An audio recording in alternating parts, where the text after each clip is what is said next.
என்ன பார்க்க போகிறோம் அப்படின்னா, டுடே ஆஃப்டர்நூன் லஞ்ச் தான் பார்க்க போகிறோம். வாங்க என்ன சாப்பாடுன்னு சொல்லிட்டு வீடியோக்குள்ளே போகலாம். இன்றைக்கி பௌர்ணமி நாள் எப்பயும் போல் சைவம் தான், அசைவம் எதுவும் எடுக்கலை.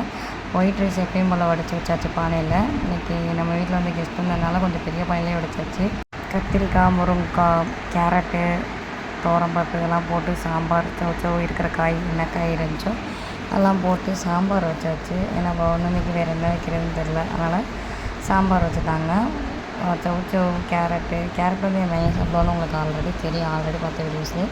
சைடிஷ்க்கு என்ன பண்ணலான்னு பார்த்தா வேட்டப்பழம் இருந்துச்சு, அதை பொரிச்சு எடுத்து வச்சாச்சு. கொஞ்சம் கலர் வந்து வச்சாச்சு, கலர் வந்து ப்ரௌனிஷாக இருந்துச்சு. அது மட்டும் இல்லாமல் நார்த்தங்காய் ஊற வேறு இருந்துச்சா, அதோடு வச்சு முடிச்சாச்சு. காலிஃப்ளவர் இருந்துச்சு, காலிஃப்ளவர் எண்ணெயில் போட்டு எடுக்கலான்னு பார்த்தா டைம் இல்லை, அதனால் வந்து இந்த மொத்தத்துக்கும் இந்த ஃப்ரை பண்ண மணிக்கு பண்ணி வச்சாச்சு. காலிஃப்ளவர் ஃப்ரை இதுதான். ஒயிட் ரைஸு, சாம்பார், வேட்டப்பழம், இது காலிஃப்ளவர் ஃப்ரை. இதுதான் இன்றைக்கி நம்ம வீட்டில் சாப்பாடு. உங்கள் வீட்டில் என்ன சாப்பாடுன்றதை மறக்காமல் கமெண்ட்டில் சொல்லுங்கள். ஊறுகாய் மறக்காமல் கமெண்ட்டில் சொல்லுங்கள். இந்த மாதிரி இன்ட்ரெஸ்டான வீடியோ பார்க்குறதுக்கு மறக்காமல் நம்ம சேனலை சப்ஸ்கிரைப் பண்ணிக்கோங்க. ஓகே பாய், நெக்ஸ்ட் வீடியோவில் பார்க்கலாம். பாய்.